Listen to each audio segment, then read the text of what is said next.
The key turned in the lock with a small final sound, and Miss Marianne Holt found herself shut alone in the one room in all the great house of Wycliffe that no servant was ever permitted to enter, locked in by the cold hand of the Duke himself, who had meant the turning of that key as a humiliation, and who could not have known as he strode away down the corridor with his contempt about him like a cloak, that he had just shut the only living soul in England into the very room that held the secret of his life.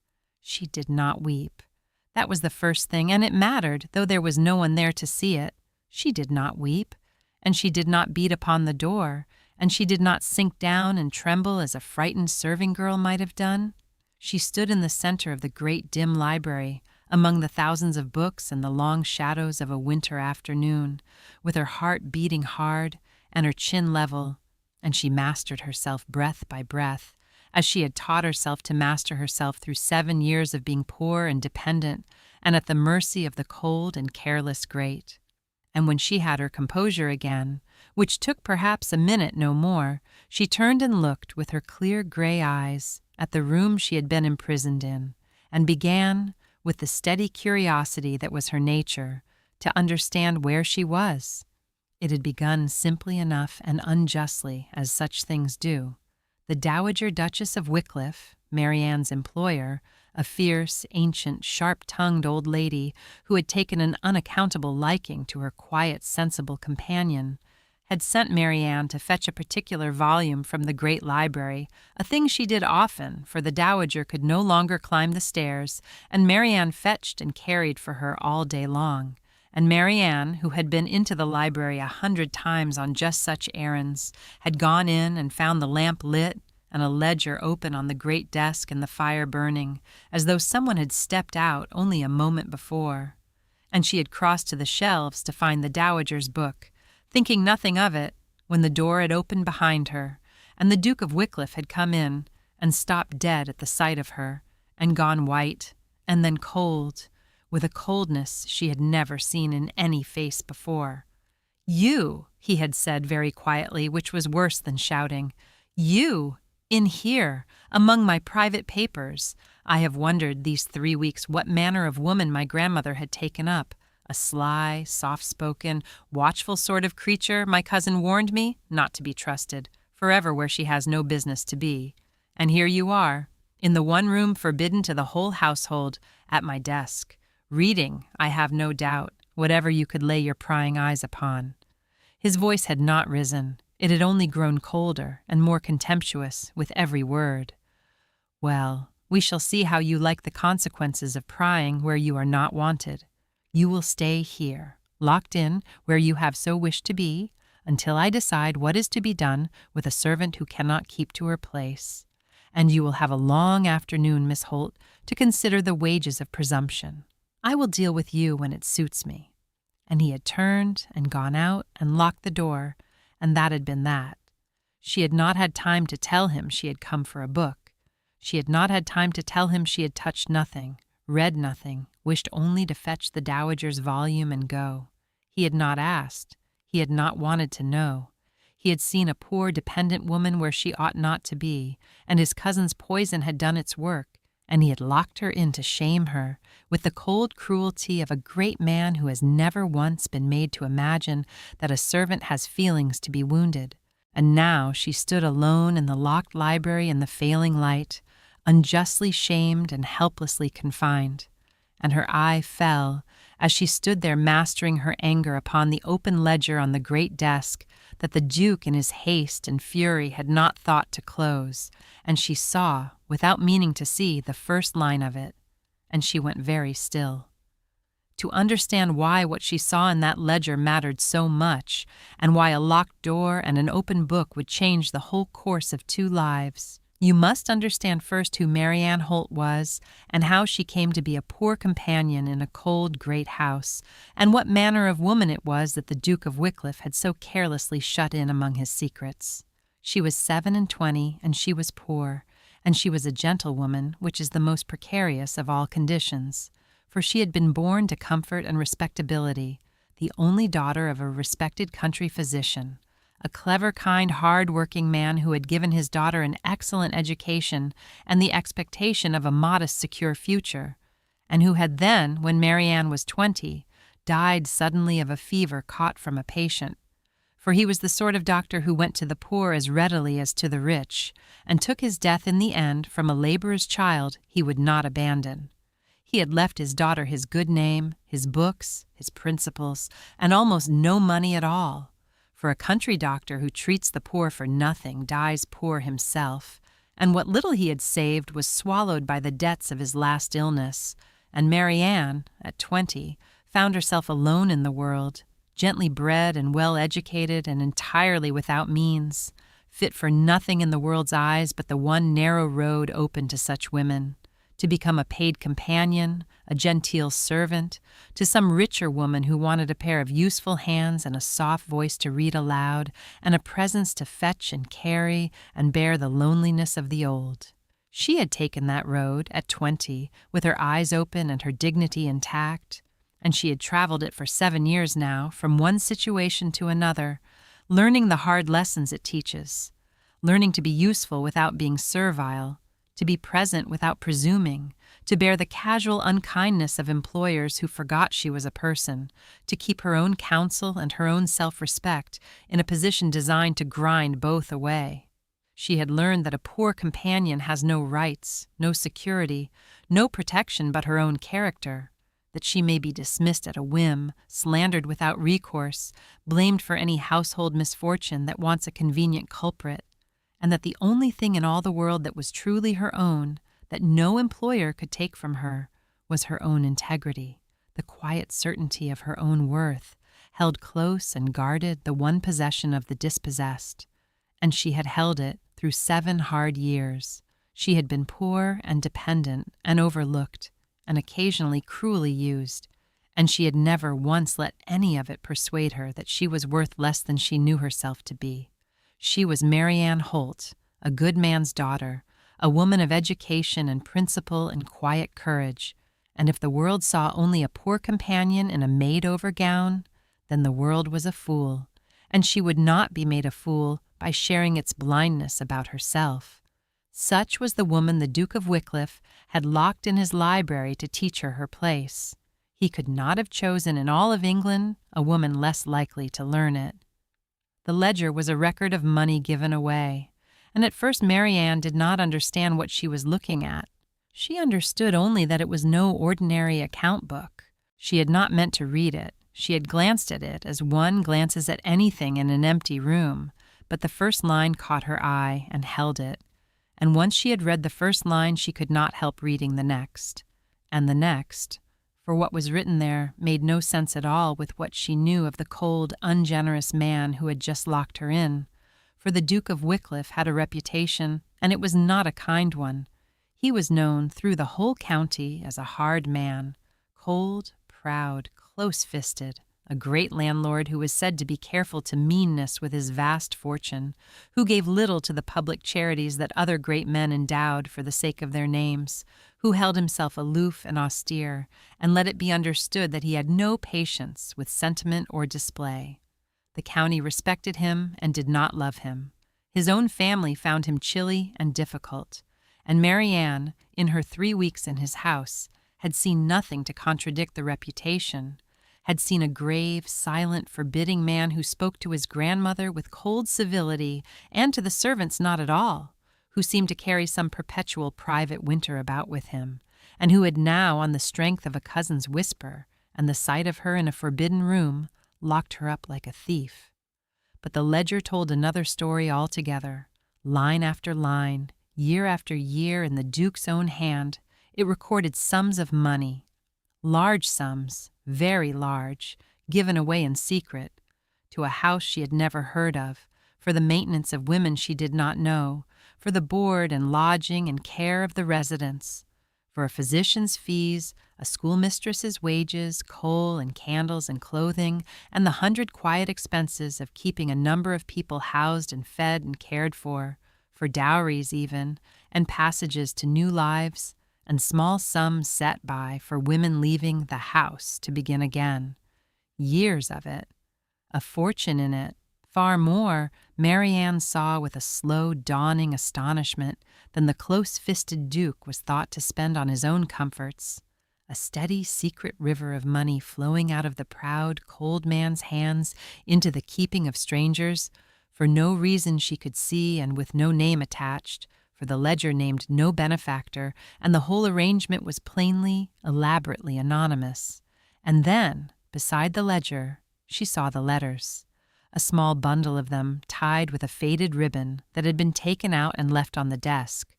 Letters from a woman who signed herself only as the matron of the house, reporting in a plain, grateful hand on the women in her charge. This one recovered and gone to a respectable place. That one's child thriving. Another, who had come to them dying, gone peacefully at the last and decently buried. Letters of a charity so practical and so personal that no public endowment ever read like them. The letters of a thing run with care and attention and a strange, fierce love. And under the letters, half hidden, the corner of a small framed portrait turned face down, and Marianne, who knew she should not, who knew she had no right, found her hand reaching for it almost without her will, and she turned it over and looked into the painted face of a young woman, fair and lovely and sad about the eyes, who was so unmistakably of the Duke's own blood, so plainly his sister or his close kin, that Marianne caught her breath, and on the back of the little frame in the Duke's hand 4 words and a date. Cordelia. That I failed. And in that instant, standing in the locked library in the last gray light, Marianne Holt understood that she had stumbled into the secret heart of the coldest man in the county, and that the coldness was a mask, and that behind the mask was a grief and a guilt and a hidden goodness so at war with everything the world believed of him that the discovery of it took her breath clean away. If you are listening by your own fire tonight, the lamp low, the dark drawn close, the day's cares set down at last, then settle in, and let me tell you what a poor companion did with a great man's secret when it fell into her hands by accident behind a locked door. For this is a story about masks and about the things people hide behind coldness, and about the difference between a secret used as a weapon and a secret held as a trust. And it is a story, above all, about a woman who was shut in a room to be shamed, and who walked out of it holding the power to shame the man who shamed her, and who chose, being who she was, to do no such thing. I shall tell you before the end where in the world I picture you sitting, but first you must see what she chose in the long hour of the locked library before ever the Duke came back. She did not at first know what to feel. She set the little portrait gently back as she had found it, face down, and stepped away from the desk as though from something sacred, and stood by the cold window in the gathering dark, and tried to order the storm of it in her mind. For she held now, she understood very clearly, a great power. The cold, proud Duke of Wycliffe, who let the county think him close-fisted and hard, was in truth pouring a secret fortune into the care of destitute women, in the memory. She did not yet know the whole of it, but she could read enough. Of a sister he believed he had failed, and he hid it elaborately behind a mask of coldness, for reasons she could only guess at but could well imagine, knowing the world as she did, because a great proud man does not care to be known for sentiment, because the sister's story, whatever it was, must be one the family would rather bury than parade, because to reveal the charity would be to reveal the grief and the guilt and the soft, wounded heart beneath the cold armor, and the Duke had plainly rather die than reveal those. It was a secret he had guarded for years at the cost of his own good name, letting himself be thought mean rather than be known as he was, and it had just, by the merest accident, fallen whole into the hands of the poor companion he had locked up to humiliate. She could ruin him with it. The thought came unbidden, and she examined it honestly, for Marianne Holt did not lie to herself. She could ruin him, or, more to the point, she could use it, could hold it over him, could buy with it her own safety and advancement, could, when he came back to shame her, turn the tables and let him understand that she knew his secret and that her silence had a price A cleverer, harder, more desperate woman would do exactly that, and would be, by the world's reckoning, a fool not to. For here was a poor, dependent woman, unjustly locked up and threatened with dismissal and disgrace, who had suddenly been handed the one weapon that could turn all her helplessness into power. The world would call it only sense to use it, and Marianne Holt stood in the dark and knew, with a quiet certainty that needed no debate, that she would do no such thing. Not because she was a saint, she was not. She was angry still at the cold cruelty of the locking in, and frightened, a little, of what the morning might bring her. But she knew herself, and she knew that the one thing she possessed that no one could take from her was her own integrity, that to use a man's private grief as a weapon, even a man who had wronged her, even to save herself, would be to spend the one coin she could never earn back, to become something smaller than she was, to let the cold, cruel world make her cold and cruel in its turn. She had been shamed today, but she would not, to escape the shame, do a shameful thing. The secret was his grief, his guilt, his hidden goodness, and it was not hers to spend. She would keep it. She would hold it close and guard it as she guarded her own self-respect, and she would never use it, not to save herself and not to revenge herself. And if that left her helpless before his power, then she would be helpless with her integrity entire, which was the only way she had ever known how to be. That was her choice, made in the dark of the locked library before the Duke ever turned the key again, and it was the choice that would, in the end, undo and remake them both. It is worth telling before we go further of the long hour Marianne spent alone in the locked library after she had made her choice, for it was not so simple a thing as deciding and being done. A resolution is easy to make in the first flush and hard to hold as the cold hours pass, and Marianne held hers through a long afternoon of fear and temptation, and the holding of it was its own small heroism that no one ever saw. For the fear was real. She was locked in a great man's private room, accused of prying, threatened with dismissal and disgrace. And dismissal, for a poor companion, is no small thing. It is the loss of one's bread, one's roof, one's character, the descent from genteel poverty into the real and terrible kind. And Marianne knew, sitting in the deepening cold as the fire died and no one came, that the Duke might well turn her out without a reference, that her 7 years' painful respectability might be undone by a single afternoon and a cousin's lie, that she might walk out of Wycliffe into destitution as complete as that of the women in the Duke's secret ledger. The fear of it sat on her chest like a stone, and the secret lay open on the desk, glimmering with the power to dispel that fear entirely, for she had only to use it, only to meet the Duke's threat with a threat of her own, and all her helplessness would turn to power in an instant. The dismissal would become impossible, the disgrace unthinkable. The man who held her livelihood in his cold hand would find that she held something far more precious in hers, and the whole balance of their dealings would tip in her favor. It was not a faint temptation. It was the strongest she had ever known, made of genuine fear and genuine helplessness and the genuine prospect of real suffering. And any confessor would have allowed that a woman so cornered might be forgiven for seizing the only weapon thrown to her. She sat with the temptation a long time, in the honest dark, and did not pretend it away. That was her method, in all the hard choices of her life, not to deny the pull of the easier wrong, but to look at it squarely, weigh it fully, give it its due, and then choose the harder right with her eyes open, knowing exactly what she gave up.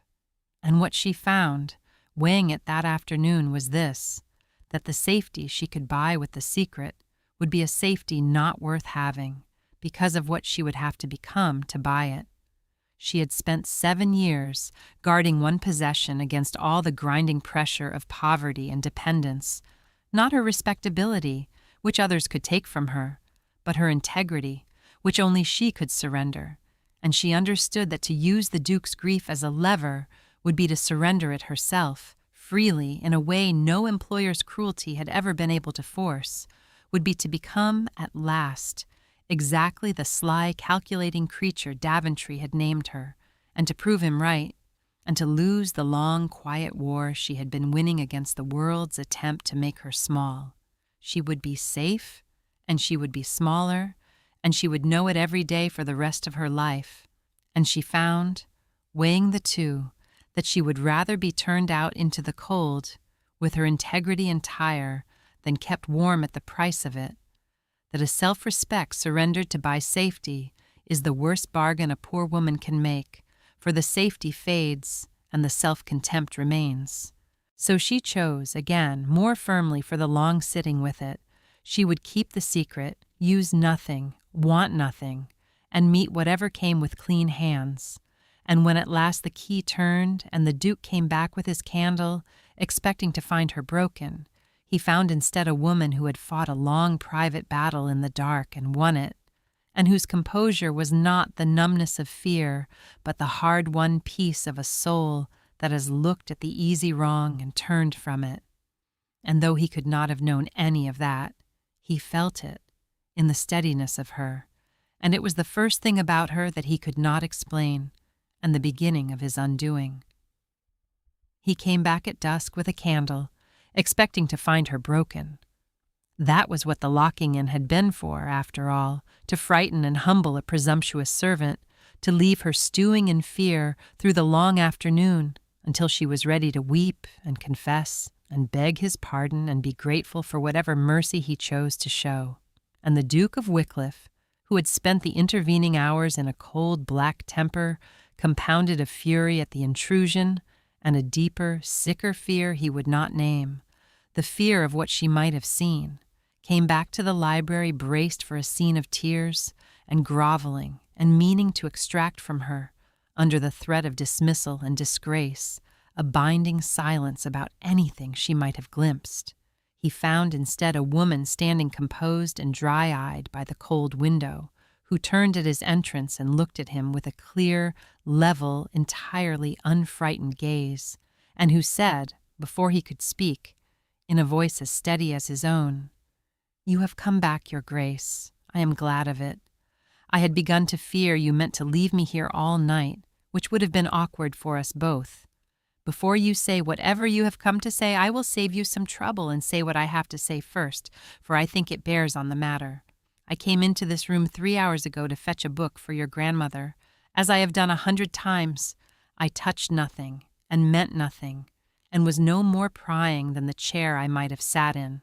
That is the truth, and you may believe it or not as you choose. But in the 3 hours you locked me here, with nothing else to look at, I could not help but see what was open upon your desk, and so I will not insult either of us by pretending I did not see it. I know your secret, Your Grace. I know about the ledger and the house and the women you keep, and I have seen the portrait and the 4 words upon the back of it. I know what the cold, close-fisted Duke of Wycliffe truly does with his fortune, and why the county has him so wrong. There, it is said. Now you know exactly where you stand, and we need not fence about it." The Duke had gone white again, whiter than before, a terrible bloodless white, and the candle shook in his hand. And for a moment Marianne saw, beneath the cold ducal mask, the naked face of a man whose deepest, most guarded, most painful secret has just been spoken aloud by a stranger, saw terror there, and grief, and a kind of despairing fury, and she understood that she held, in that moment, his whole life in her hands, and that he knew it, and that he was waiting, rigid, ashen, braced, for her to name her price.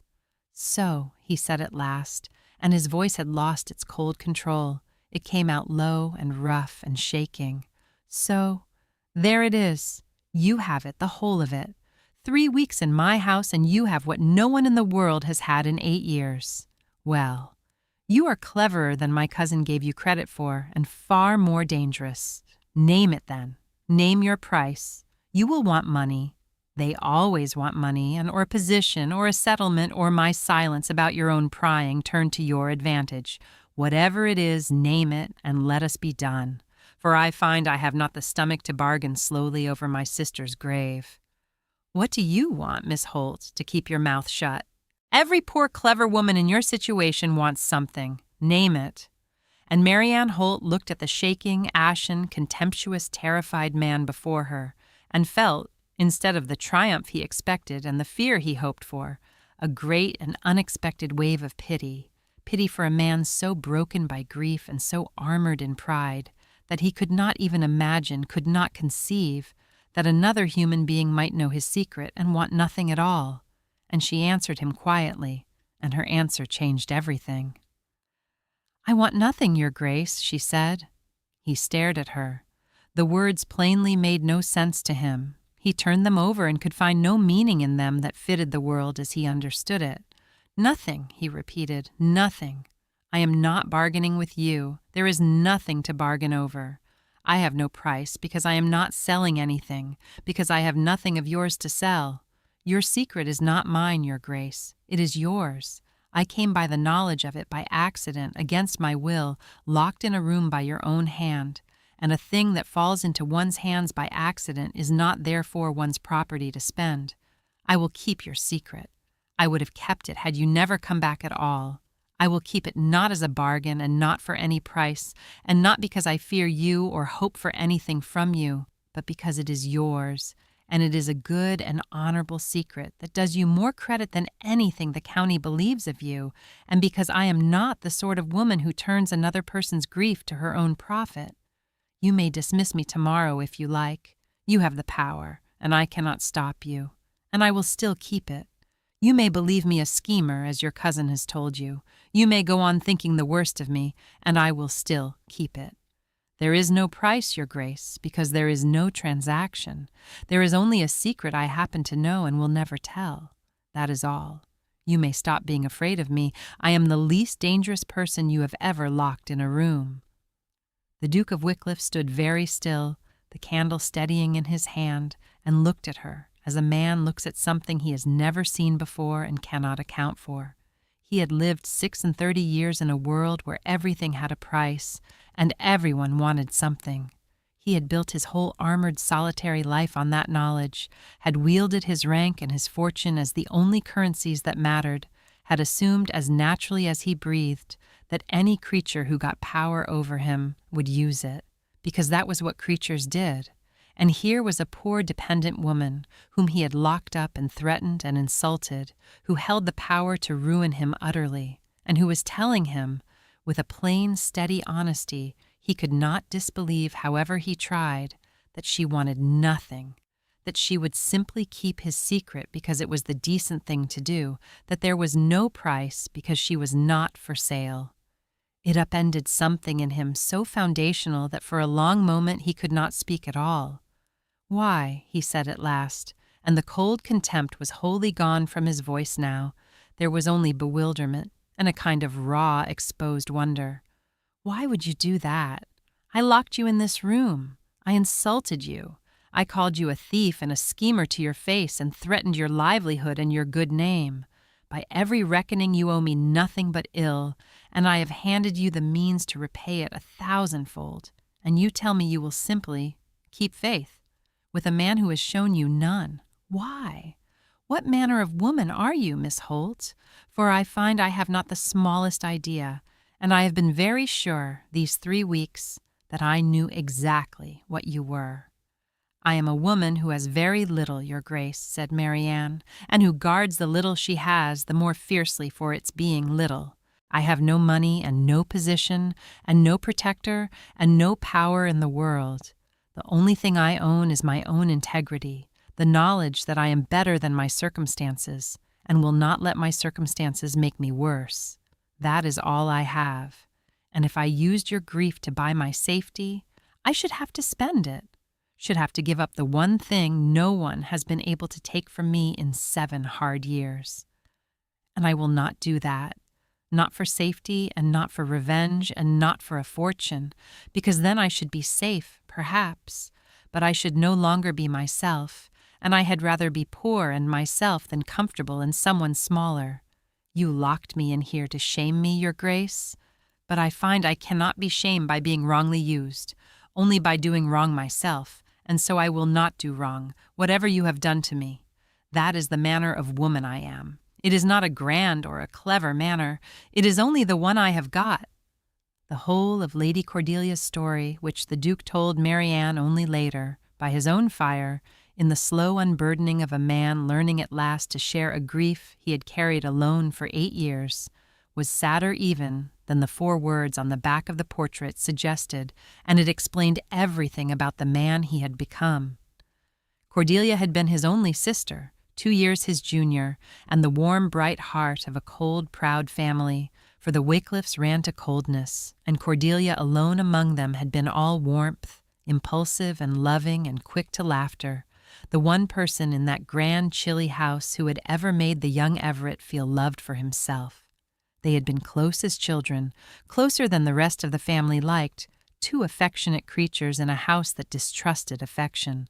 And when Cordelia, at 19, fell in love with a charming, penniless man, the family thought beneath her, and was forbidden the match and ran away to marry him anyway. It had broken something between her and the family that pride would not let them mend. The old Duke, their father, had cast her off entirely, forbidden her name to be spoken, and Everett, then a young man of 21, wholly under his formidable father's thumb, and not yet grown into any courage of his own, had, to his eternal shame, gone along with it, had let his father's cold edict stand, had not written, not sought her, not defied the family for the sister he loved, because he had not, at 21, the strength to defy his father for anything. And the charming penniless husband had proved as faithless as the family feared, though not in the way they feared. He had not been a fortune hunter, for there was no fortune. He had simply been weak, and when poverty pressed and a child came and the romance faded, he had abandoned Cordelia and the child and vanished, leaving her alone and destitute in a strange town, a cast-off wife with a baby and no means and no family that would own her. And she had written home to her father, who burned the letter unread, and to Everett, her brother, her childhood ally, the one she was surest of. And Everett had received her letter. He kept it still. It was among the papers in the library, a letter not even asking for much, only for a little help, a little money, a word of kindness, some acknowledgement that she was not wholly cast out of the world. And he had hesitated, an agonized week, torn between his love for her and his terror of his father's wrath and the family's cold displeasure. And in that week of hesitation, while he gathered the courage he did not have, Cordelia, ill and despairing and unanswered, had died of a fever, of want, of neglect, of a broken heart, in a cheap lodging house with her child beside her and no one of her own blood to hold her hand. And the letter Everett finally, too late, sat down to answer, had been answered instead by a stranger's note informing him that his sister was 3 days dead and decently buried by the parish, and asking what was to be done with the child. He had taken the child, that, at least, he had done, though even that he had done in secret, placing the boy with a good family far away under another name, for the family pride would not acknowledge Cordelia's son any more than it had acknowledged Cordelia. And the boy was grown now and well and provided for, and knew nothing of the Wycliffes, which the Duke thought a mercy. But Everett had never forgiven himself for the week of hesitation that had cost his sister her life, had understood, the moment the stranger's note arrived, exactly what his cowardice had done, and the cold, proud, guilty grief of it had closed over him and never lifted, and had made him the man he was, armored against affection, because affection had cost him so terribly, generous in secret because he could not bear to be praised for a charity that was at bottom only penance, hidden behind a mask because the truth was a wound he could not expose. "I let her die rather than face my father," he told Marianne by the fire, his voice low. "I was a coward once, in the one moment courage mattered, and it killed the person I loved best in the world. The house, the women, the money. It is not generosity, Marianne. Whatever you told the county, it is penance. It is a man trying to save over and over the sister he failed to save once. And it will never be enough, for the one I wanted to save is 8 years dead, and no number of others will bring her back." And Marianne, hearing it, understood at last the whole of the man, and loved him not less for the old cowardice but more for the long penance, and told him gently that penance carried faithfully for 8 years at the cost of one's own good name had become, whatever its root, indistinguishable from grace, and that Cordelia, she thought, would have forgiven him long ago and would want him now to be forgiven by himself. He let her out that night with an apology, a stiff, halting, unpracticed apology, the apology of a man who has not said sorry to anyone in years and has forgotten how. And Marianne accepted it with grace and went back to the dowager and said nothing of any of it, and that should have been the end of the matter. It was instead only the beginning, for the Duke of Wycliffe found that he could not stop thinking about the woman who had wanted nothing. It haunted him. He had spent 8 years believing himself perfectly understood by the world and perfectly alone in it, a cold man with a secret grief who trusted no one, who had armored himself so completely that no one living knew his heart, and now a poor companion of 3 weeks' standing knew the worst and the deepest of him, and had looked at it, and had not flinched, and had not judged, and had not used it, and had simply kept faith. He did not know what to do with it. He watched her in the days that followed with a wary fascination he could not suppress, watched her with his grandmother, gentle and patient and dryly funny, watched her about the house, dignified and self-contained, asking nothing, presuming nothing, carrying her poverty with a quiet, straight-back grace that he had been too blinded by his cousin's poison and his own contempt to see before.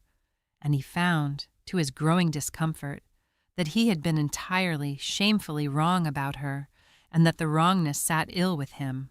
For the Duke of Wycliffe, whatever his coldness, was at bottom a just man, and injustice, his own most of all, was a thing he could not be easy under.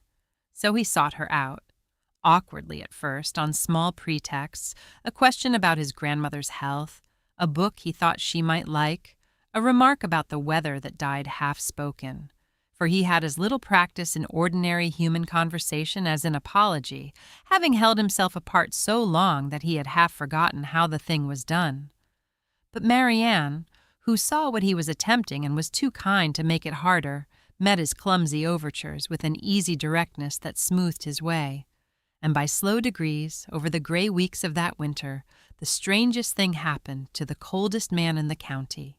He began to talk to her, really talk, and to discover, as the companions in such houses are so often discovered, that she was the most interesting person he had met in years, for he could be himself with her, and he could be himself with no one else alive. That was the thing that drew him irresistibly against all his armor and all his pride. With everyone else in the world he wore the mask, the cold, proud, austere Duke, the hard, close-fisted man, the part he had played so long it had grown into his face, and the wearing of it was a labor, a perpetual exhausting vigilance, the price of his secret. But Marianne knew the secret. Marianne had seen behind the mask already, and had not recoiled, and had kept faith. And so, with Marianne, and only with Marianne, he could set the mask down, could speak of the things he cared for, could let the cold, reserved thaw into something almost like warmth, could be, for an hour at a time, in a quiet corner of his grandmother's drawing room, simply Everett, a grieving, generous, wounded man, and not the Duke of Wycliffe at all. He had not been himself with another soul in 8 years. He had not known how much it cost him until he felt, in her undemanding company, the blessed relief of setting it down. And a man who has been alone behind a mask for 8 years, who finds at last one person before whom he need not pretend, does not easily let that person go. He comes back and back and back, drawn by a need he does not recognize until it is far too late to call it anything but what it is. The winter weeks of the thaw, in which the cold Duke and the poor companion slowly became, against all the odds of their stations, something like friends, were made of small, quiet scenes that neither of them at the time recognized as the building of a love, and it is worth lingering on 1 or 2 of them, for they were where the thing truly happened, far more than in any grand later scene before the county. There was the matter of the books. The Duke, discovering that Marianne read, really read, with understanding and opinion, not the vapid accomplishment reading of fashionable young ladies, but the deep, hungry reading of a clever person starved of clever company, began to lend her books from the great library, the forbidden room now strangely open to her, and she would read them, and they would talk of them, in the dowager's drawing-room of an evening while the old lady dozed, and the talk was the best either of them had ever had. For Marianne had her physician father's trained and questioning mind, and feared no opinion however grand the man who held it, and would argue with a duke as readily as with a footman if she thought him wrong. And the duke, who had spent his life surrounded by people who agreed with everything he said because he was a duke, found the experience of being disagreed with, intelligently, fearlessly, and often rightly, as bracing as cold water, and grew to crave it. He would say a thing he had always believed, and she would take it apart with a quiet question, and he would defend it and find he could not, and they would follow the argument where it led, two minds meeting as equals, the coronet and the poverty forgotten between them. And he went away from each such evening more alive than he had felt in years, and counting, though he did not yet admit it, the hours until the next. There was the matter of his grandmother. The Duke loved the old dowager in his cold, constrained way, but had never known how to be easy with her, how to make her laugh or comfort her pains, or simply be a warm presence at her side. And he watched, those weeks, how Marianne did it, the patience, the gentle teasing, the anticipation of every need, the genuine affection that turned a paid duty into a real tenderness. And he learned from watching her, and began awkwardly to do better with his grandmother himself. And the old lady, no fool, watched her cold grandson grow warmer under her companion's influence with a sharp, private satisfaction, and said nothing, but began in her own mind to make certain plans. And there was the evening, neither of them ever forgot it, when he found her crying. He had come into the drawing-room unexpectedly and found Marianne alone, the dowager abed, sitting by the fire with a letter in her hand and tears on her face, and she had risen, mortified, and tried to compose herself, for a companion does not weep where she may be seen, and he had, surprising them both, bid her sit, and asked her gently what was the matter, and she had told him because she was tired, and he had asked kindly that it was the anniversary of her father's death, and that she had had a letter from an old neighbor with some small remembrance of him, and that she missed him. Still, after 7 years, missed having one person in the world to whom she mattered most. And the Duke of Wycliffe, who knew everything about losing the one person to whom one matters most, had sat down across from her and talked to her, for the first time, not as duke to servant, but as one bereaved soul to another, had told her a little that night of his own loss, the first time he had spoken of Cordelia to anyone in 8 years. And they had sat by the fire late, two lonely people who had each lost the one who loved them best, and had given each other in the sharing of it a comfort neither had felt in years. He had gone up to bed that night and stood a long while at his window, troubled, beginning dimly to understand what was happening to him. And she had gone up to her narrow companion's room and lain awake, and told herself sternly that she must not on any account allow herself to love a duke, for that way lay only heartbreak for a poor woman, and had known, even as she told herself so, that the warning came too late, and that the thing was already, quietly, irrevocably done. The Dowager Duchess of Wycliffe carried her own grief for Cordelia and her own guilt, and they were a part of why she had taken so fierce a liking to her quiet companion, though Marianne did not know it for a long while, for Cordelia had been the old lady's granddaughter too, and the dowager had loved the warm, bright girl, as she loved nothing else in that cold family. And when the old duke, her son, had cast Cordelia off, the dowager had pleaded for the girl, had been, of all the family, the only voice raised in her defense, and had been overruled, sharply, and silenced, for in those days the old duke's word was law, and even his formidable mother could not move him. And so the dowager, too, had stood by, helpless, while Cordelia was cut off and abandoned and left to die, and she had never forgiven the men of her family for it, and never quite forgiven herself for not having fought harder, defied harder, found some way to reach the girl in spite of them. She knew the whole of the secret, knew of the house, and the charity, and her grandson's penance. She had guessed it years ago, and let him think it hidden, for she understood that he needed to believe it private, and would not have borne her speaking of it. And she had watched him grow colder and lonelier and more armored year by year, eating himself alive, with a guilt she shared but could not lift, and had grieved for him almost as much as for the granddaughter they had lost. So when a new companion came into the house, a poor gentlewoman, clever and dignified and kind, exactly the sort of woman who, one turn of fortune the other way, might have ended in her grandson's secret refuge, might have ended as Cordelia ended. The dowager had watched her with a particular attention, and had found in her by degrees something that warmed the old cold, grieving heart, a goodness, a steadiness, a refusal to be made small by misfortune that reminded the old lady of nothing so much as the best of Cordelia, the warmth and courage of her, without Cordelia's fatal impulsiveness. She had grown to love Marianne, fiercely and privately, as a kind of restoration of the granddaughter she had lost, and she had begun, watching the girl's quiet influence on her frozen grandson, to nurse a hope she scarcely dared name, that here, perhaps by some mercy she had not looked for, was the thing that might thaw Everett at last, might lift the guilt, might give the lonely penitent man the one thing 8 years of secret charity had not given him, which was a living person to love and be loved by. She said nothing of this, of course. She was far too wise to meddle openly, knowing that her cold, proud grandson would bolt at the first hint of being managed. But she watched, and she waited, and she quietly arranged a great many small occasions for the two of them to be thrown together, a book to be fetched, a matter to be discussed, an errand that required them both, with the bland innocence of a very old and very cunning woman who has decided how a thing shall end and means to nudge it there without ever appearing to push.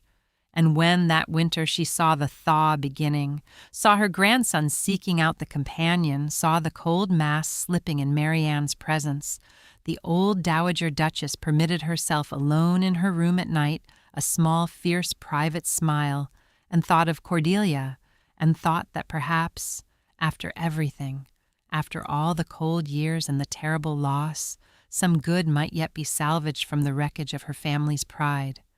And she set herself, with the patience of the very old and the cunning of the very shrewd, to see it through. But there was a serpent in that quiet house, and his name was Mr. Crispin Daventry, and he had his own designs upon the Duke of Wycliffe's fortune, and the warming of the cold Duke toward a penniless companion alarmed him very much indeed. Daventry was the Duke's cousin, and, the Duke being unmarried and childless, his heir presumptive, a smooth, handsome, plausible man of 40, deeply in debt, who had spent years cultivating his grave cousin with an eye to the great inheritance that must, if the Duke did not marry, one day fall to him, and who had, moreover, insinuated himself into a degree of involvement in the Wycliffe affairs, making himself useful with the stewards and the accounts, the better to keep his eye on the fortune he meant one day to enjoy. It was Daventry who had first poisoned the Duke against Marianne, with soft warnings about the sly, watchful companion not to be trusted. For Daventry made it his business to keep the Duke isolated and suspicious of everyone, the easier to remain himself the cousin's one trusted intimate.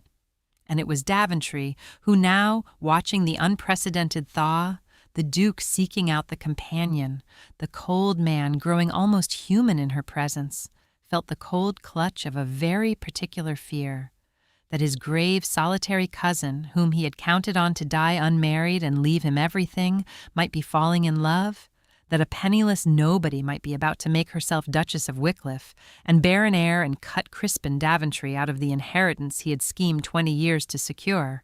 He could not allow it. And so he set himself with all his considerable cunning to destroy Marianne Holt before she could complete what he was sure was her design. He had, moreover, a second and deeper fear and a second and deadlier weapon, for in his years of nosing through the Wycliffe accounts Daventry had caught the scent of the secret, had noticed, as a man watching a fortune will, the the great, steady, unexplained outflow of money, the sums that went nowhere he could trace, the gap between what the estate produced and what the Duke seemed to spend. And though he did not yet know the whole of it, did not know about the house, or the women, or the dead sister, he knew that his cousin was secretly giving away a very large sum of money to some concealed purpose, and he had begun to see how that knowledge might be turned to his own enormous advantage. For if he could discover and expose the secret, could show the world that the Duke of Wycliffe was pouring the family fortune into some hidden, sentimental, very likely scandalous channel, then he might do more than merely discredit a rival companion. He might raise a question about the Duke's very fitness to manage his own affairs, might paint his grave cousin as a secret wastrel, squandering the inheritance on God knew what mad charity, might even, with the right allies and the right alarm, contrive to have the management of the estate placed in more responsible hands, his own. The secret outflow of money was, to Crispin Daventry, the most promising thing he had ever stumbled upon, and he set himself that winter to 2 linked and patient labors, to learn the whole of the Duke's secret and to ruin the companion who stood between him and the fortune. And he was a clever, ruthless, unhurried man, and he had no notion of decency to slow him, and he was very dangerous indeed.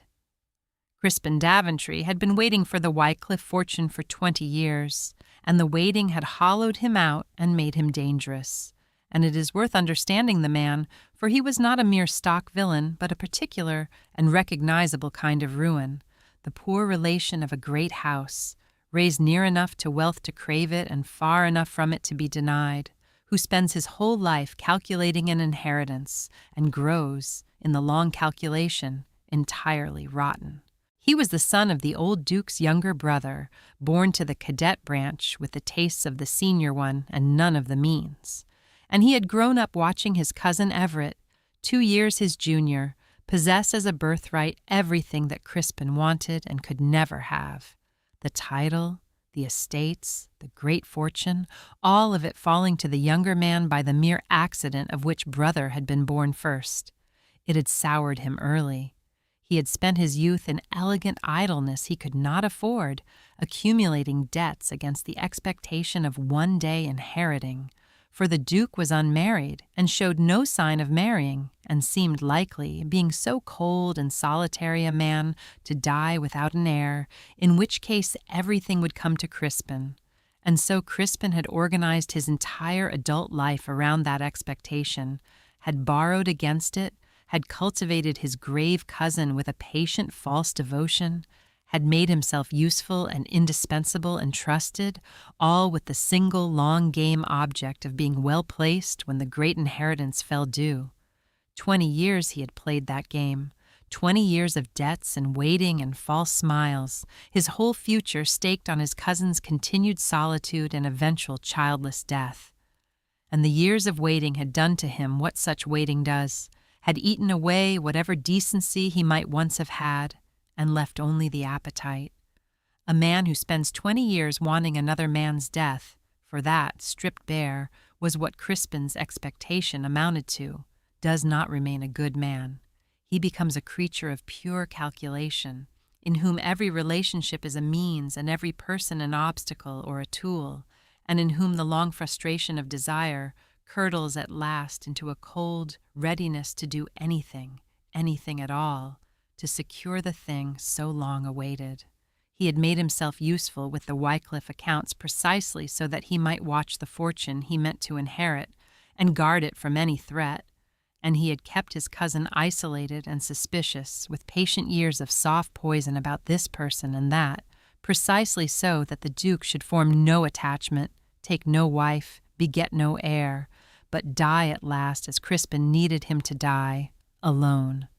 The whole long scheme had been going beautifully, and then a penniless companion had come into the house, and the Duke had begun impossibly to thaw, and Crispin Daventry, watching his 20-year investment threatened at the very last by a nobody in a made-over gown, had felt the cold panic of a man who sees a fortune slipping from his grasp, and had resolved with the ruthlessness of 2 decades' starved appetite to remove her by any means necessary, first by the brooch, and then, when that failed, by the far larger and more dangerous gamble of the secret. He was a man with nothing left in him but the want of the money, and such men, having nothing else to lose, are capable of a great deal. And Marianne Holt, in standing between Crispin Daventry and the Wycliffe fortune, had made herself, without in the least intending it, the most hated obstacle in a very dangerous man's long-laid path. Daventry struck first at Marianne as the easier and more immediate target, and he struck with the oldest weapon used against poor dependent women. A charge of theft. A valuable thing went missing, a diamond brooch of the Dowager Duchess's, an heirloom of great worth, and was discovered after a search Daventry himself helpfully suggested, hidden among Miss Holt's few possessions, in her own work-basket, wrapped in her own handkerchief. It was crudely done, but crude things often succeed, for the world is always ready to believe the worst of a poor woman. And Daventry had laid his ground well, reminding everyone who would listen of his early warnings about the sly companion, expressing his great reluctance and his deep regret, playing to perfection the part of the honest man pained to see his suspicions confirmed. The household believed it. The brooch was there, in her basket, in her handkerchief. What more proof could anyone want? And Marianne Holt, who had touched the brooch only to hand it to her mistress and had certainly never hidden it anywhere, found herself, on a gray winter morning, accused of theft before the assembled household, accused by the smiling Daventry, doubted by the servants, her 7 years' integrity weighed in an instant against a planted brooch, and found, by everyone but 2 people in that house, wanting. The 2 who did not believe it were the Dowager Duchess and the Duke.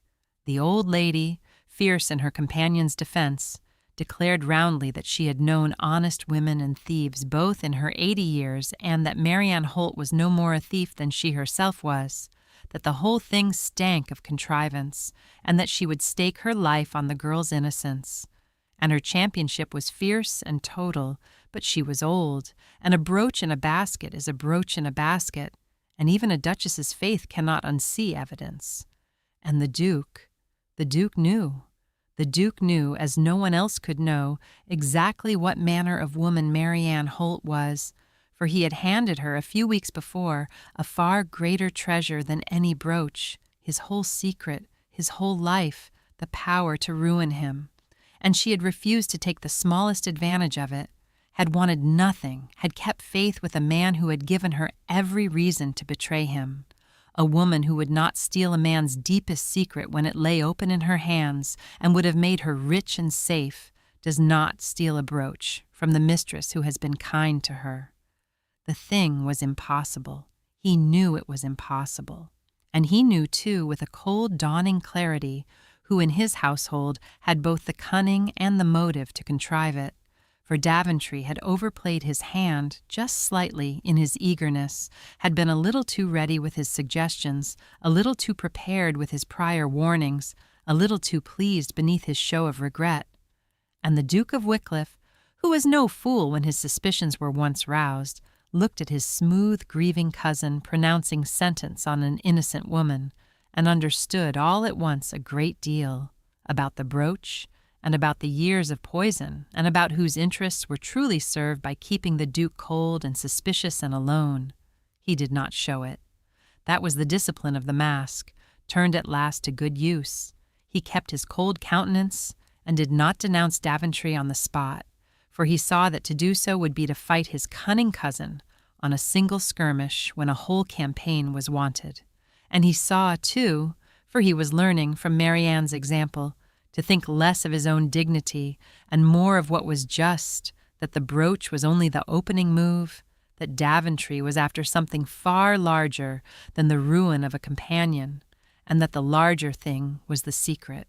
So he held his peace and let the household think what it would for the moment, and quietly took Marianne aside and did the thing that told her, more than any words could have, how far the cold man had thawed. He told her he knew she was innocent, that he knew who was guilty and that he would set it right.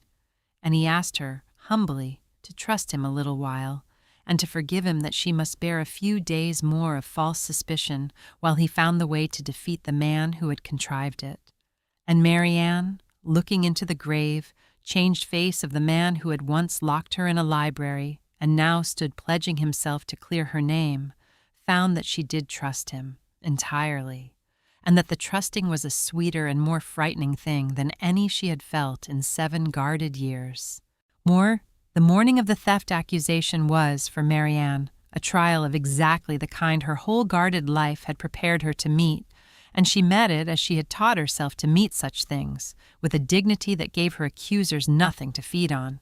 It was done publicly, which was part of the cruelty. Daventry had seen to that, arranging that the brooch should be discovered, and the search conducted, and the accusation made before the assembled household, so that the shame should be as wide and as witnessed as possible, the better to make Marianne's position untenable and her dismissal inevitable.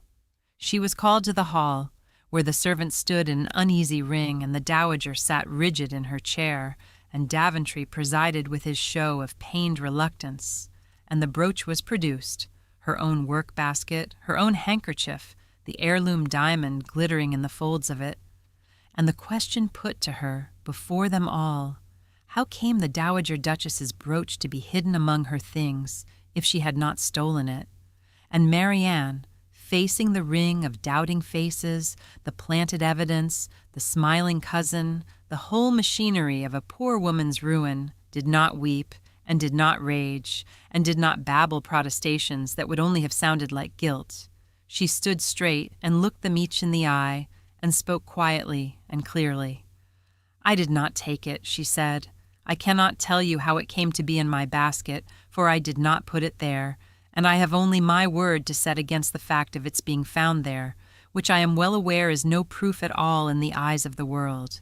A poor woman's word against a planted thing is a poor defense, and I will not pretend otherwise. So I will not waste your time with frantic denials you have no reason to credit. I will say only this, that I have been 7 years a companion in great houses, and have had 1,000 opportunities to steal 1,000 valuable things, and have never taken so much as a ribbon, that I have been 3 weeks in this house, and have served her grace faithfully and grown fond of her, and would no more rob her than rob my own dead mother, and that I would ask you, before you condemn me, to consider not only what was found in my basket, but who profits by my ruin, and who suggested the search, and who has been at pains these 3 weeks to make you all distrust me. I say no more than that. I have done no wrong, and I will bear this accusation as I have borne worse, with what dignity I can.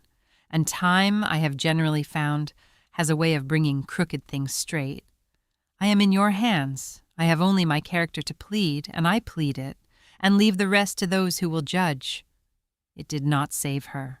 A brooch in a basket is a brooch in a basket, and the household, though some now looked thoughtful, could not simply unsee it, but it did something better than save her.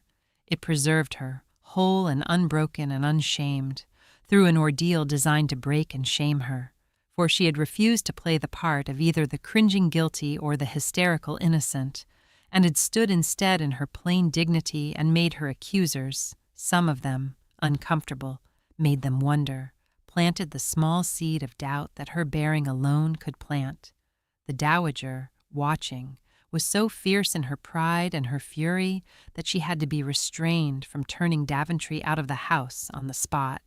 And the Duke, who came in at the end of it and heard the last of her speech, "Consider who profits by my ruin," looked at the accused woman standing straight-backed and clear-eyed amid the ring of her accusers, refusing to be made small, and felt 2 things rise in him at once: a cold, murderous certainty about his cousin, and a surge of something warmer and more dangerous about the woman, a fierce, protective tenderness that told him, more plainly than any of the winter's quiet evenings had told him, exactly how far gone he was. He took her aside when the wretched scene had broken up and made his quiet pledge to clear her, and the look that passed between them then, his ashamed and resolute, hers steady and for the first time trusting, was the true beginning of their understanding, forged not in the easy evenings but in the hard public ordeal, which is where such understandings are most truly forged. The days between the accusation and the dinner were a strange suspended time in which Marianne lived under a cloud of false suspicion while the Duke worked secretly to dispel it, and in which the two of them, thrown together by the crisis, drew closer than all the quiet winter evenings had drawn them. Marianne bore the suspicion with the dignity she had pledged, going about her duties under the doubting eyes of the household, neither defiant nor cowed, simply continuing, for she had learned long ago that the only answer to an unjust accusation one cannot disprove is to go on being, visibly and patiently, exactly the person the accusation says one is not. And so she nursed the dowager and read aloud and kept her composure and let her steady, ordinary goodness be its own slow argument against the brooch in the basket. It cost her more than she showed. The injustice of it burned. The knowledge that her 7 years' character could be undone by a planted trinket was a cold fear in the night. And there were hours alone in her narrow room when she wondered whether she would not, after all, be turned out into destitution, cleared or not, simply because a household finds a suspected servant uncomfortable to keep. But she did not let it bend her, and she clung, through the worst of it, to the one new and unaccustomed comfort she had, that the Duke believed her, that the man who had once locked her in a library now knew her innocent, had said so to her face, had pledged to set it right, that she was not, this time, entirely alone against the world's readiness to think the worst of a poor woman. It was a small thing and an enormous one, and she had not had it in 7 years, and she found she leaned on it more than was perhaps wise. The Duke, for his part, worked. He did not denounce Daventry. He was learning patience and strategy and the value of letting an enemy overreach. But he moved quietly, set his most trusted man of business to going back through the estate accounts that Daventry had touched, looking for the irregularities he was now sure he would find, made discreet inquiries about his cousin's debts, which proved to be vast and pressing, and gathered, day by day, the quiet evidence that would, when the moment came, turn the tables completely. And in the working he found himself drawn again and again to Marianne, to consult her, ostensibly, for she had a clear, shrewd mind and saw things he missed, but truly because her steadiness under the false accusation moved him more than he could say, and because he found he could not bear to think of her bearing it alone, and because every hour in her company made plainer the thing he was no longer trying very hard to deny. There was an evening, in those suspended days, when he found her again by the fire, and asked her low how she did, whether she could bear the suspicion a little longer. And she told him honestly that she could bear it because he believed her, that his belief was the thing that made it bearable, that she had not known how heavy a thing it was to be doubted by everyone until she had the relief of being believed by one. And the Duke had looked at her a long moment, and had said with a quiet intensity that startled them both, "You will never again be doubted by everyone, Marianne, while I live. I promise you that. Whatever comes of all this, you have one person in the world now who will believe you against any evidence and defend you against any accusation, and you will have him as long as you want him." And he had stopped, abruptly, as a man stops, who has said more than he meant, and she had looked away, her heart beating hard, and neither of them had named the thing that hung in the fire-lit air between them, but they had both heard it, the promise larger than its words, and had carried it away with them, and the suspended days, which had begun as an ordeal, became in memory the time when the thing between them stopped being a winter's quiet friendship and became, unspoken but unmistakable, a love that only waited for the crisis to pass to declare itself. But Daventry, seeing the brooch, had not after all secured Marianne's instant ruin. Seeing the dowager's fierce defense and, more alarmingly, the Duke's cold refusal to condemn her, understood that he must move to the larger weapon at once, before his cousin's strange new softness could harden into protection, and so he played, 3 days later, at a great gathering at Wycliffe itself, the card he had been so patiently preparing. He sprang the secret.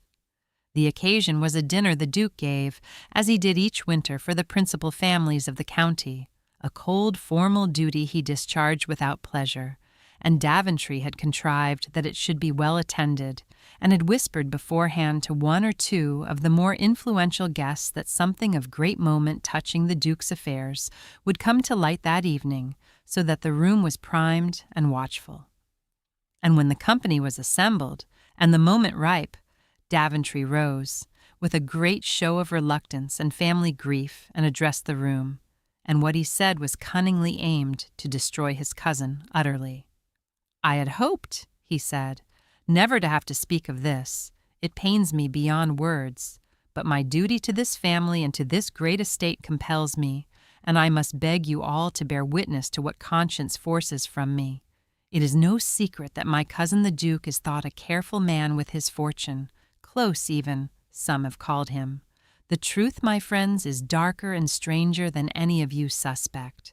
For some 8 years now, the Duke of Wycliffe has been secretly bleeding this estate of a vast fortune, thousands upon thousands of pounds year upon year, channeled away in secret to some concealed purpose he will name to no one, hidden in private ledgers, paid to persons unknown, for reasons he has never disclosed to a living soul. I have seen the evidence, I have traced the sums, I can prove what I say. I do not know, I tremble to imagine, what manner of secret purpose can require a great nobleman to siphon away his patrimony in the dark, hidden from his own family, concealed behind a false reputation for economy. But I put it to this company, with the deepest sorrow, is a man who does such a thing, who squanders in secret the inheritance of his house upon God knows what hidden folly, who has clearly lost all proper judgment of his own affairs, is such a man fit to be left in sole and unchecked control of one of the greatest estates in England? I say it breaks my heart to ask it, but I ask it. And I say the family and the county have a right to know what the Duke of Wycliffe is hiding, and to take such steps as the answer may require." It was beautifully done, and it landed like a thunderclap. The room buzzed and murmured. The guests looked at the grave, silent Duke with a new and avid speculation, and Marianne, standing against the wall among the lesser folk, where a disgraced companion belonged, saw the whole shape of the trap close, and saw the Duke's face go cold, and shuddered as the eyes turned to him, and saw, with a clutch of the heart, that he was about to do what 8 years of the mask had taught him to do, which was to retreat into proud, cold silence, to refuse to explain, to let them think what they would rather than expose his sister's grave and his grief to this baying, fashionable crowd. And she saw, too, that proud, cold silence was exactly what Daventry was counting on, that a duke who would not explain would look precisely like a duke with something shameful to hide, and that the mask which had guarded the secret so long was about to become, in this room, the very thing that damned him. And Marianne Holt, the accused thief, the penniless companion, the least person in that great room, understood in one clear instant that she alone could save him, and that to save him she must throw away the safe silence she had promised and step forward, an accused woman before the whole county, and speak. "Forgive me," said Marianne Holt, and her clear voice cut through the murmuring room and stopped it dead. "But I cannot stand silent and hear an honorable man slandered, even by his own kin, even at the cost of my own situation, which I am well aware I am now throwing away. My name is Marianne Holt. I was, companion to Her Grace the Dowager Duchess, and I have lately been accused by the very gentleman who has just spoken of stealing a brooch, which I did not do, and which I believe he himself contrived to have found among my things, for reasons that I think will grow plain before I have finished. You will none of you have any reason to credit the word of an accused servant against a gentleman of the family. I ask you only to listen, and then to judge for yourselves, for I am about to tell you the truth of the Duke of Wycliffe's secret, which I alone of all this company happen to know, and which I have kept faithfully and would have kept to my grave, had it not just been turned into a weapon to destroy the best man I have ever known." The room was utterly silent now. Every eye was on the plain-dressed, accused woman against the wall, and the Duke had half risen, his face stricken, his hand out as though to stop her. for she was about to reveal the very thing he had guarded for 8 years at the cost of his good name, and he did not yet understand that she meant to reveal it not to shame him, but to crown him. She met his eyes and shook her head gently. "Trust me," and went on. And her voice when she spoke of it was not the voice of a servant making a defense, but of a woman bearing witness to something holy. The money the Duke gives away in secret, the vast sums Mr. Daventry has traced and cannot account for and asks you to think shameful, goes, every penny of it, to the maintenance of a house where destitute and abandoned gentlewomen, women left without protector or means or hope, are taken in and sheltered and fed and cared for and given back their lives. Women who would otherwise die in ditches or in workhouses or worse, gentlewomen like myself, one bad turn of fortune from ruin, are kept in safety and dignity year upon year at the Duke of Wycliffe's sole and secret charge, and he takes not one particle of credit for it, lets himself be thought mean and cold and close-fisted, hides it behind a false reputation, suffers the county to misjudge him utterly, because he does it not for his name, but for his heart, and because, her voice gentled, because of a grief I will name only as far as he would wish, and no further, because he once lost someone he loved to exactly that destitution, someone the world's pride failed in her hour of need, and he has spent 8 years and a fortune making certain in secret that other women shall not be failed as she was failed. That is the Duke's shameful secret, Mr. Daventry. That is the hidden folly that proves him unfit. He has been secretly the most generous man in England, and has let you all believe him the meanest, rather than parade his sister's tragedy and his own grief for the world to gape at. And you would take that, and twist it into a charge of madness and squandering, to seize his estate for yourself. I think, when I have said it plainly, that this company can see well enough which of you two is unfit, and which of you has something shameful to hide. A great sound went through the room, a gasp, a rush of murmur, a turning of the whole company from the white-faced Daventry to the stricken Duke, and back to the luminous accused woman who had just, in 3 minutes, turned the entire trap inside out. And Marianne, who had begun trembling and now found herself perfectly steady, lifted her chin and finished, owning that great room as no duchess in it had ever owned a room, from a worth that no fortune could buy. As for the brooch and the charge of theft against me, I will say only this. Mr. Daventry asks you to believe that I, who have just stood before you and given away the one secret that could have made me rich, the secret that would have bought my silence for any price I cared to name from a duke desperate to keep it, that I, who have held that secret for weeks and sold it to no one and have now spent it freely to defend the man it could have ruined, that this same woman crept about stealing brooches from a kind old lady's jewel case for the price of a few pounds. I leave you to judge whether that is the conduct of a thief. A thief takes what she can.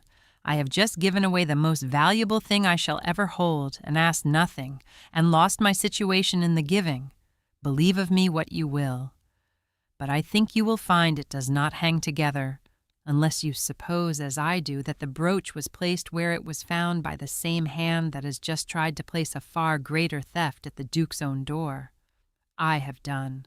Forgive a servant for speaking. I could not stand silent and watch goodness slandered. It is the one thing I have never been able to bear. And then the Duke of Wycliffe did the thing that no one in that room had ever seen him do, the thing 8 years of the cold mask had made unthinkable. He rose, fully, before them all, and he took off the mask in public, and he claimed his secret with his own voice.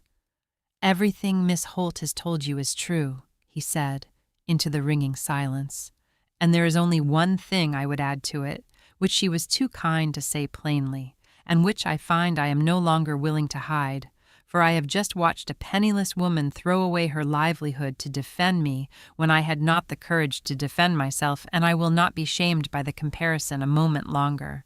The someone I lost was my sister, Lady Cordelia. She made an imprudent marriage against the family's wishes and was abandoned by the man she trusted, and fell into poverty. And when she wrote to us, to me, in her need, the family's pride and my own, was such that we did not go to her, did not save her, let her die alone and destitute in a lodging house because to acknowledge her was thought a disgrace. I was young and proud and a coward, and I let my sister die rather than face the world's whisper.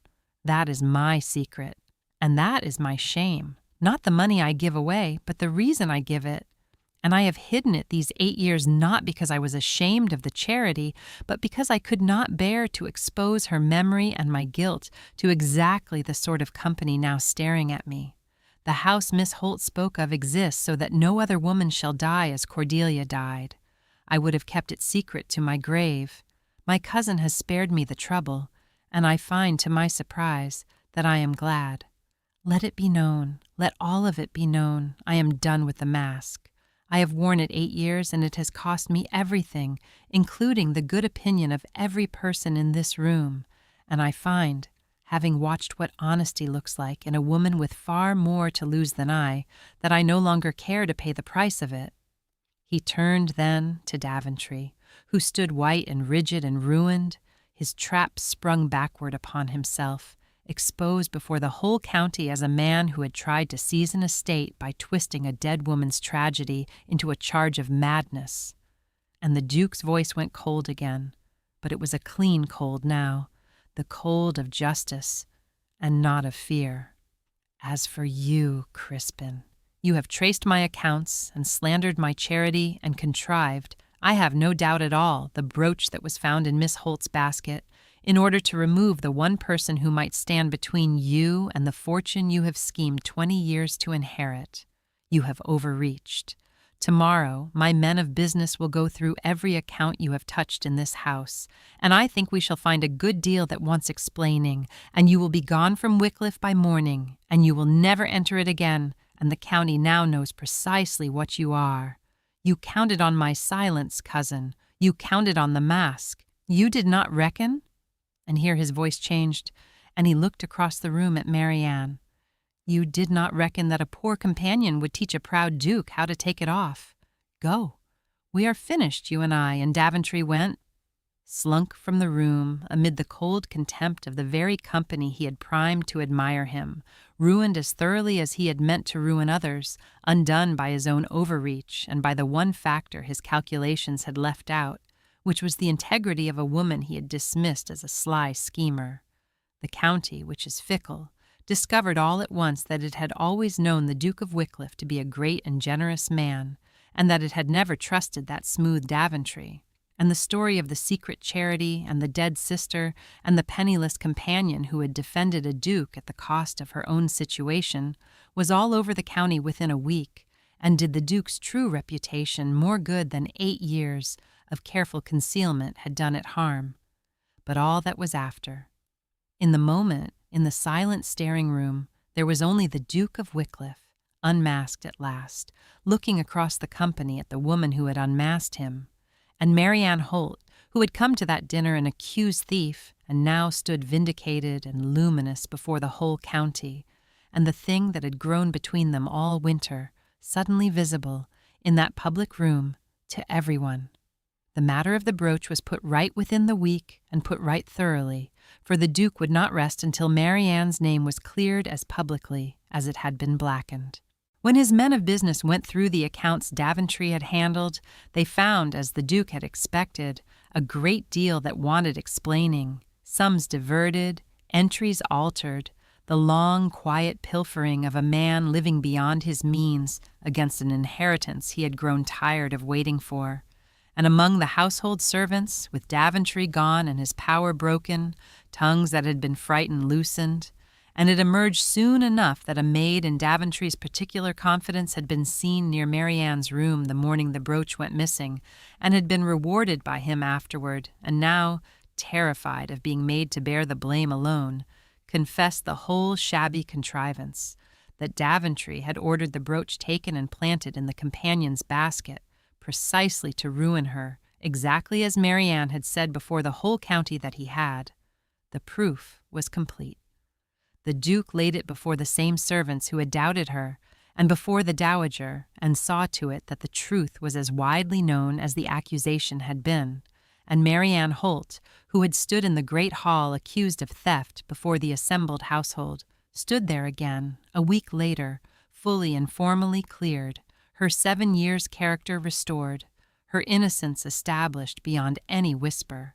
And this time it was the servants who could not meet her eye, for shame at having doubted her, and the dowager who sat in fierce triumphant vindication, and Marianne herself who, characteristically, bore her exoneration with the same quiet dignity she had borne the accusation, neither gloating nor reproaching, but only grateful simply and sincerely to have her good name back, for to a woman who owns nothing else, a good name is everything. She forgave the household their doubt readily. "A brooch in a basket is a brooch in a basket," she said, "and I should likely have doubted me too on such evidence. I bear no one any grudge for believing their own eyes, and the generosity of it, coming from the woman they had wronged, shamed them more than any reproach could have, and won her in the end a loyalty among the Wycliffe servants that lasted all her life. But it was the Duke's conduct in the clearing of her that she treasured most, and that told her, more than the later proposal even, what she had come to mean to him, that he had not let the matter rest with Daventry's general disgrace, had not been content that she was vindicated in passing by the larger scandal, but had gone to the trouble of establishing her innocence specifically, formally, publicly, restoring her particular good name with the same care he had given to his sister's memory. For he had learned, that winter, that justice done in the abstract is not enough, that one must be just to the particular person in front of one, and he was determined that the woman he had wronged with a planted suspicion should be righted with an established truth. It was a small thing, perhaps, beside the grand scenes of unmasking and proposal, but Marianne, who had spent 7 years knowing that a poor woman's good name could be destroyed in an afternoon and never restored, understood exactly what it cost a proud man to take such trouble over a servant's reputation, and exactly what it meant. And she added it, quietly, to the growing account of reasons why she had come, against all her careful resolutions, to love the once cold Duke of Wycliffe with her whole heart. A few days after the dinner, when the storm had passed and Daventry was gone, and the county was busy revising its opinion of the Duke of Wycliffe, he took Marianne to see the house, the secret house, no longer secret, the refuge that had been the hidden labor of his 8 grieving years. And it was there, more than anywhere, that she came to understand the whole of the man, and to love him past any drawing back. It stood a day's drive away, a large, plain, comfortable house in a quiet town, with a good garden and a settled air of order and care, and the matron who kept it, a sensible, warm-hearted widow named Mrs. Geddes, received the Duke with the easy respect of a woman who had corresponded with him for years and knew exactly what he was, none of the county's misconceptions having ever reached her. And the women of the house, there were perhaps a dozen of them, of all ages, gentlewomen all, brought low by the 1,000 misfortunes that bring gentlewomen low, widowhood, abandonment, the death of a provider, the failure of a fortune, the slow ruin that one turn of luck can bring to any woman without means, received their unknown benefactor without knowing him for such, for even here the Duke kept his anonymity, presented merely as a gentleman with an interest in the house's work. And Marianne, walking through the clean, warm rooms, seeing the women at their occupations, hearing the children of some of them at their lessons, understanding that every one of these souls had been snatched from destitution and given back a life by the secret charity of the cold, proud man beside her, found her eyes filling and had to turn away, for she was one of them. That was the thing that struck her hardest, walking through that house, that she herself was exactly the kind of woman it existed to save, a gentlewoman without means, one bad turn from ruin, who had been spared the workhouse only by the narrow chance of finding employment, and who might, had her luck run otherwise, have ended in just such a house, or in no house at all. The Duke's charity was not abstract to her. It was a hand held out to women like herself, and the cruel irony that he had begun by locking such a woman in a library to shame her, and had not seen in his contempt that she was the very sort he gave his fortune to save.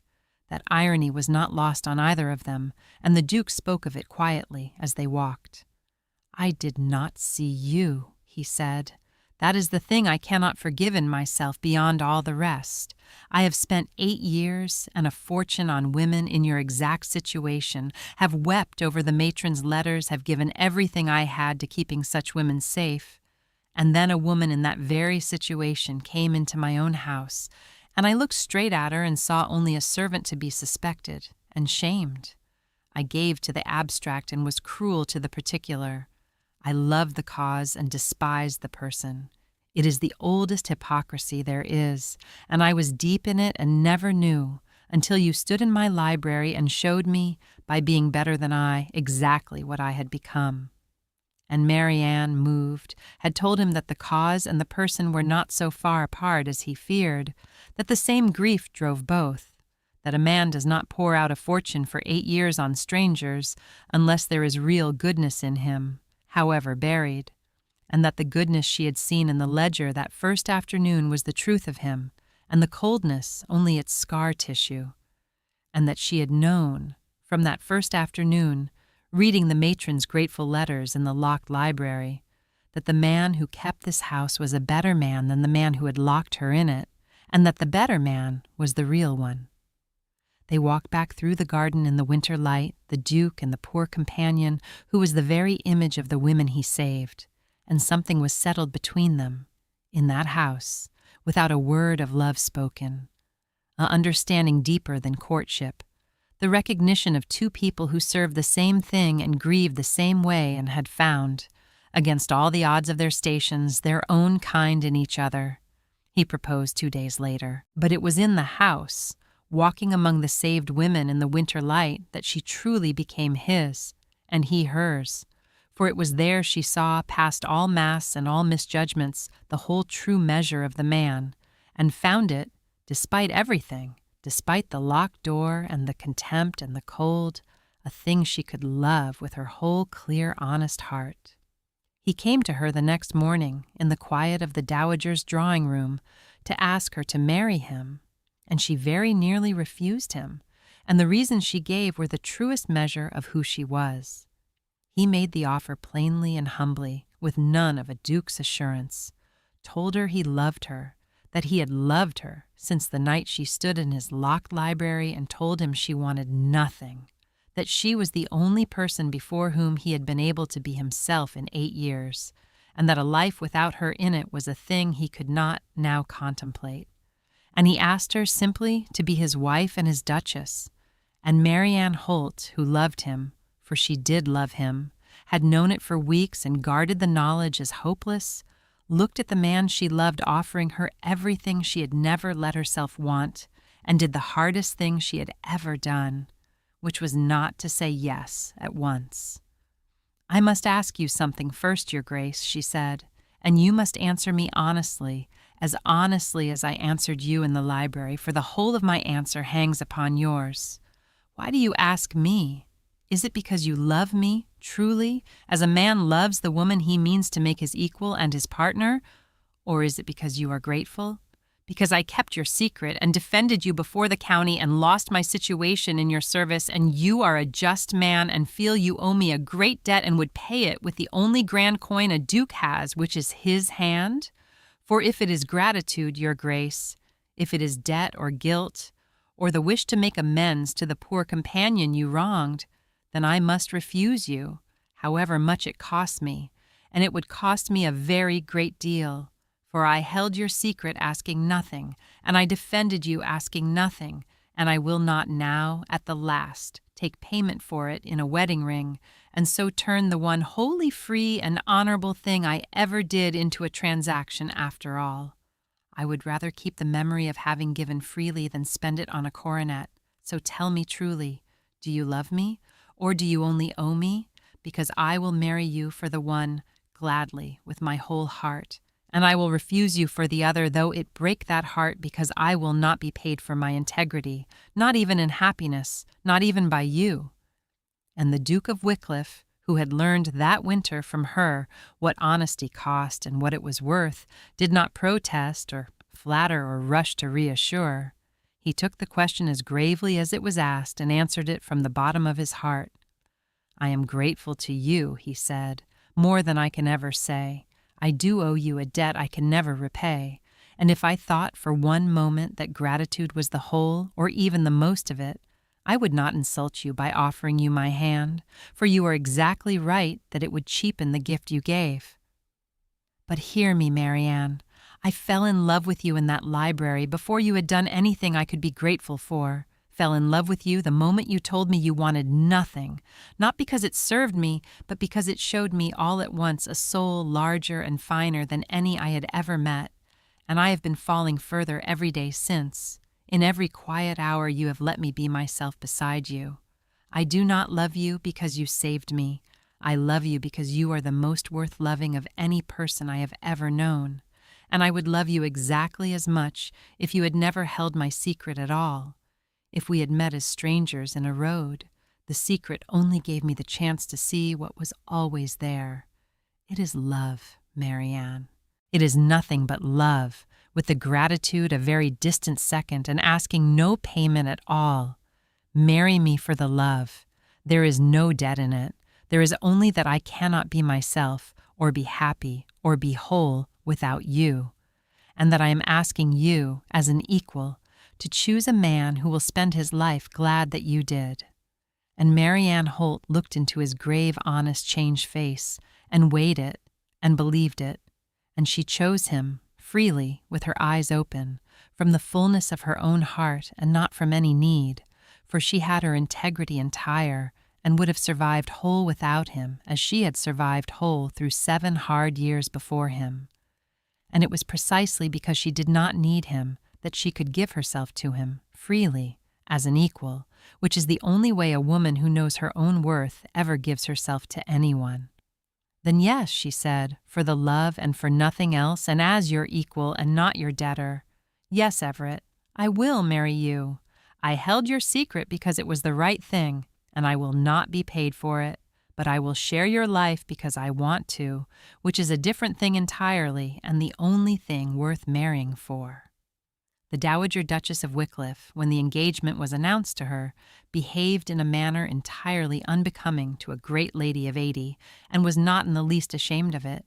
She had been waiting for the news with a barely contained impatience that her grandson, in his preoccupation, had entirely failed to notice, and when he came to her at last, awkward and grave, to tell her that he had asked Miss Holt to be his wife, and that she had consented, the old lady looked at him a long moment with her sharp black eyes, and then said with enormous satisfaction, "Well, and it has only taken you the better part of 3 months and a public scandal and the loss of your wretched cousin to do the one sensible thing I have been throwing at your head since the day she arrived. I had begun to fear I should die before you managed it.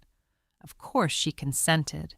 She is far too clever to refuse you, and far too honest to have you for anything but love, which is exactly why she is the only woman in England fit to be your wife, and exactly why I have spent 3 months arranging every possible occasion for you to be in a room together, you great blind owl. Not that you noticed, men never notice, it is the chief proof of their inferiority." And she had laughed, fiercely and delightedly, and made him sit down and tell her every detail, and pronounced herself the happiest old woman in the kingdom. It was then, in the flush of it, that she told him what she had never told him, that she had known of the house, and the charity, and the secret for years, that she had guessed it long ago and kept her own counsel because she understood he needed it private, and that she too had grieved for Cordelia every day of the 8 years, and carried her own guilt for not having fought harder to save the girl, and had found in Marianne, she said it plainly, with tears in her old eyes, a kind of restoration, a second chance, a granddaughter-shaped warmth to fill a little of the cold place Cordelia's death had left. "I love that girl too, Everett," she said. "I failed her too, and I have watched you punish yourself for 8 years, in secret, all alone, and have not known how to reach you, for you locked yourself away as tight as you locked everyone else out. And then this child came, who is so like the best of Cordelia, and who has done in 3 months what I could not do in 8 years, has reached you, has thawed you, has got behind that dreadful cold mask you have worn till it nearly grew into your face. She has given me back my grandson. I had half lost you, you know, to the guilt and the cold. I was watching you turn to stone by inches, and she has stopped it, and given you back to me warm and alive, and for that, if for nothing else, I should love her till I die. Marry her quickly, Everett, and be happy, and let the poor dead girl rest. You have done penance enough. It is time, past time, to be forgiven, and your Marianne is the forgiveness, if only you have the sense to take it. Now go and tell her I want to see her at once, for she is to be my granddaughter in good earnest now, and I mean to begin spoiling her immediately, and I have a great many things to say to her that are none of your business whatever. Go on. Send her to me. And Everett, she caught his hand, briefly, fiercely, an old cold woman's rare gesture of love. Well done, at last. Cordelia would be glad. Now go. They were married that spring, quietly as both of them wished, and the secret house became, in time, not a secret at all, but the openly acknowledged and admired work of the Duke and Duchess of Wycliffe together, for Marianne took it as her own particular care, and the two of them ran it side by side, and it grew, and did great good, and Lady Cordelia's name was spoken in it with honor, and not in shame. The Duke settled upon his wife a fortune, and an independence entirely her own, beyond any power of his to touch, not because she asked it, for she asked for nothing, ever, but because he had come to understand exactly why a woman who has been poor and dependent and at the mercy of others will want, all her life, a place of her own to stand and means of her own to stand on. And she took it as it was given, as one equal gives another the dignity of independence, and loved him the better for the understanding behind it. The cold mask was gone. The county that had misjudged him learned to love him. The Dowager Duchess lived to see her grandson happy, and crowed about it shamelessly to her last day. And Crispin Daventry was never seen at Wycliffe again, and is of no further interest to anyone. There was one more thing the Duke had to do before he could truly be free of the old grief, and it was Marianne who gave him the courage to do it, and the doing of it was the last and deepest healing of the wound that had frozen him for 8 years. For there was Cordelia's son, the boy, a young man now near 20, whom the Duke had taken in after his mother's death and placed in secret with a good family far away, under another name, provided for but unacknowledged, kept at arm's length all these years because the family pride would not own Cordelia's child any more than it had owned Cordelia, and because the Duke could not look at the boy without seeing his own failure. He had done his duty by the lad, had paid for his keep and his education, had seen him settled toward a respectable profession, but he had done it coldly at a distance, through intermediaries, never visiting, never writing, never claiming the boy as kin, for to acknowledge him would be to acknowledge Cordelia, and the family's shame, and the Duke's own guilt, all the things the mask existed to hide. The boy knew only that some unknown benefactor had provided for him. He did not know he was the nephew of a duke, did not know his mother had been Lady Cordelia Wycliffe, did not know that the cold, great man who paid his bills was his own uncle, who had failed his mother and could not face her son. It was Marianne who said gently, one evening after their marriage, that the penance would never be complete while the boy remained unacknowledged, that a charity to strangers, however great, could not heal a wound that lay in a living member of his own family kept at a cold distance for the sake of the very pride that had killed Cordelia, that if he truly wished to honor his sister, the way was not only the house and the women, but the son she had left, who was owed not money but kinship, not provision, but a name and a welcome and a place among his own. You have spent 8 years saving strangers because you could not save her, Marianne said, but she left you something of herself to love, Everett, and you have kept it at arm's length all this while because loving it openly meant facing the shame. The shame is gone now. You faced it before the whole county. There is nothing left to hide. Go to the boy, tell him who he is, bring him home. It is the one thing left undone, and until it is done, Cordelia will not rest in you, and you will not be whole." And the Duke, who would once have found 100 proud reasons to refuse, found instead that she was right, as she was so often right. And so they went together, the Duke and Duchess of Wycliffe, to the quiet town where Cordelia's son was finishing his education. And the Duke met his nephew at last, face to face, after 20 years, a fine, grave young man with Cordelia's eyes and Cordelia's quick, warm smile, who had no idea why a great lord and lady should wish to see him. And the Duke, with Marianne's hand in his and her courage at his back, told the young man the whole truth, who his mother had been and who he himself was, and that he had a name and a family and an uncle who had wronged him by keeping him at a distance these many years and meant to wrong him so no longer. And the young man, bewildered and moved, looked into the face of the uncle he had never known, and the Duke looked into the eyes that were so painfully his dead sister's eyes. And what passed between them then was the beginning of a reconciliation that healed, at last, the deepest part of the old wound, for the Duke found in his sister's son a living piece of her to love openly, and the young man found a family and a history and an uncle who, however late, had come to claim him. And Marianne, watching the two of them, the grave Duke and the grave young image of his lost sister, slowly find their way toward each other, knew that this, more than the wedding or the unmasking or any of it, was the true end of the story. The cold, frozen man warmed all the way through at last, the buried grief brought up into the light and laid to rest, the family's old cruel pride broken, and the love that pride had killed restored, a generation late, in the person of the child it had nearly thrown away. Cordelia would be glad, the Duke said quietly on the drive home, echoing his grandmother, his hand tight in his wife's. And Marianne, who had given him the courage for it, said only, "Yes, and so I think at last are you," and saw that it was true, that the long winter in him was over, and that the spring she had brought to one frozen man had reached, in the end, even into the coldest buried corner of his grief, and thawed it whole. They went back to the library together once in the first week of their engagement en diurge, to the very room where it had all begun, where he had locked her in to shame her and she had found his secret and chosen to hold it. And the returning closed a circle and made of a place of shame a place of beginning, and neither of them ever forgot it.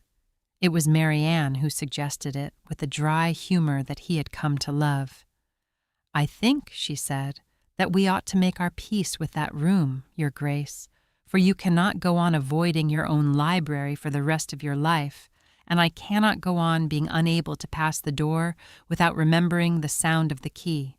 Let us go in, the two of us, by daylight, with the door standing open, and exorcise the ghost of it. For it is a beautiful room, full of beautiful books, and it deserves better than to be remembered only as the scene of your worst behavior and my worst afternoon." And so they went in together by the broad light of a winter morning, with the door wide open behind them, and they stood where they had stood that first dreadful evening, and looked at the great desk where the ledger had lain open, and at the window where she had waited in the dark. And the Duke, after a silence, said, low, "I have hated this room for 8 years. It is where I keep the worst of myself, the ledger of my penance, the letters, her portrait, all of it. I have come in here only ever alone in the dark to do my secret accounting and grieve. And then I locked you in here and made it the scene of my cruelty as well as my grief, and I thought I should never be able to enter it again without shame upon shame. But you are right. It is a beautiful room, and it is, after all, where everything turned, where you found me out and chose to keep faith and began, without either of us knowing it, to thaw a frozen man. Perhaps it need not be only the room of the worst of me. Perhaps it might become the room of the best of us." And so it did. For the library, which had been the cold vault of one man's secret grief, became, after their marriage, the warm shared heart of two people's life together, the room where they sat of an evening, he with the estate's affairs, and she with the great correspondence of the house at Marsden, which she had taken as her own, the room where they argued cheerfully over books, as they had begun to do in the winter of the thaw, and where the dowager was wheeled in to sit by the fire and crow over their happiness, the room where, in time, their own children would be allowed in to choose a story, and the portrait of Lady Cordelia, which had hung face down in a drawer of grief and guilt, came out at last and hung openly on the wall, no longer a secret shame but an honored memory, watching over the room where her brother had learned, too late for her, but not for himself, to be warm. The desk where the ledger had lain became Marianne's desk. The ledger itself, no longer secret, became a thing she kept with pride.